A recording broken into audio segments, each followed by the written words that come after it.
local MLA Abdul Nasir nasu tabidre Babung CM Bire nasu tabidre akhoi praja singje akhoi gi khang da ngoba akhoi gi kano dongna loina ba yam wana mafam jida leire ba si amtang di miyeng changbiu Lilong Kendragi Manung Chana Lairiba Oinam Laiphrakpam Hiram Khudingda Sothana Leire Lambi Thongi Fibam Fatmandabadagi Lambi da Angang Unaba Yaure Atubada Koilas Thaduna Semzin Drabadi Makhal Makha Kayagi Akanba Khongjang Singh Changsin Lagani Haina Oinam Laiphrakpam gi Maira Paibi Koisnam Bemana Local MLA Amadi Manipur Leingak ta Thamlakli Wapham asi ngasi Oinam Laiphrakpam gi Club Singh Amadi Maira Paibi Lup Singna Sinduna Laiphrakpam Community Hall da Miyamna Chathakiba Wakat Mifam Amada KHB Mana Paumi Singda Fongdorakpani Mahak Nahai Lilong Kendragi Manung Chanba Oinam Sawambung GP Gilambi Thongi Fibamasi Asuki Matik Fatre Taknaba Afaba Ising Fanglaktabasu Chahi Ani Farakle Hairi Lambi Thong Semzin Biu Haina Mamang Dasu Kayarak Khongjang Changsin Krabasu Local MLA Amadi Manipur Leingak Nangasi Fauba Tabidana Lairakpa Yamna Laibak Thibani Nong Taba Matamdana Laikom Thokpa Aduga Nungsa Saragana Ufulna Lambi Chathok Sasin Tauba Ngamnadre Mahairoi Singna Mahai Tamba Chatpa Ngamnadre Amadi Miron Binupi Lambi da Angang Unaba Yaure Loinana Gari Chatkibada Nungai Kapthorakpadagi Panduna Asok Apan Kaya Yaukre Hairi Lambi asi Chief Minister Masasu Laktuna Ukrabani Aduna Semzil Lagani Haibagi Thazaba Piram Laga Tumina Laishin Kiba asi Thamoi Sokna Nungaizade Haiki Mahak Namakha Tana Hai Thaknaba Isingi Lamda Yenglurabasu Oinam Sawambung Water Supply Scheme Amadi Laiphrakpam Maning Laikai Water Supply Scheme Mani asi Mathau Tawdaba Amadi Saba Loishindabana Afaba Ising Thakpa Fangdaba Matam Kuishilakle Kumza Inglising Ani Kundagi Saba Haurakpani Amadi Maintenance Ki Matam Loishilakadoraba Fauba Ngasi Fauba Saba Loishindana Leire Athubada Manipur Sarkar Local MLA Amadi Mari Lainaba Department Singna Loishinbiduna Miyamda Thaknaba Afaba Ising Fanghanbiu Haiki Laiphrakpam Amadi Wangoi Faunariba Imphal Turel Mathakta Nauna Sariba Yamna Maru Oiba Thong Asisu Athubada Loishinbiduna Miyamna Thengnariba Awaba Kaya Asi Kokhanbiu Haina Mari Lainaba Singi Pukning Chingsilakhi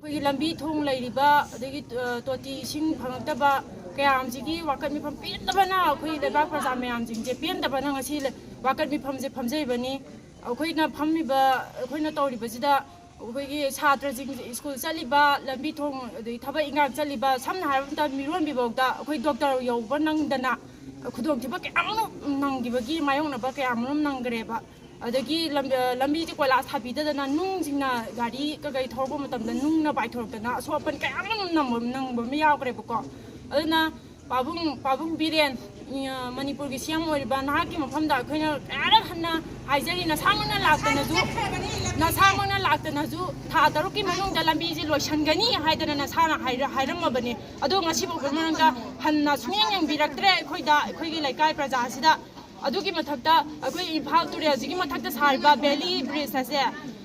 phit chamaga marfu sangbani 2021 daina 2022 bogi marakta loigada work project se MD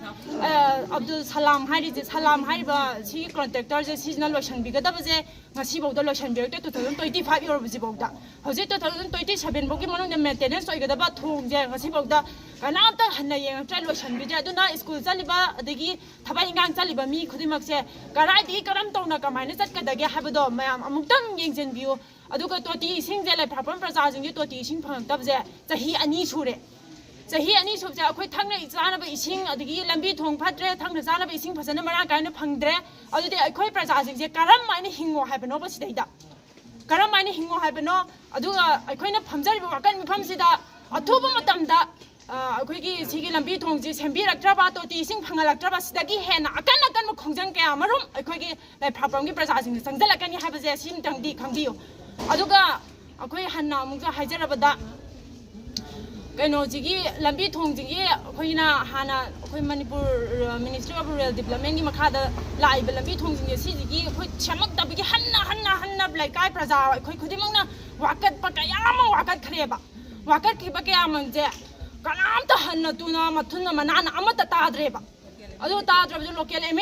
MLA Abdul Nasir nasu tabidre Babung CM Bire nasu tabidre akhoi praja singje akhoi gi khang da ngoba akhoi gi kano dongna loina ba yang wana mafam jida leire ba si amtang di mi yang changbiu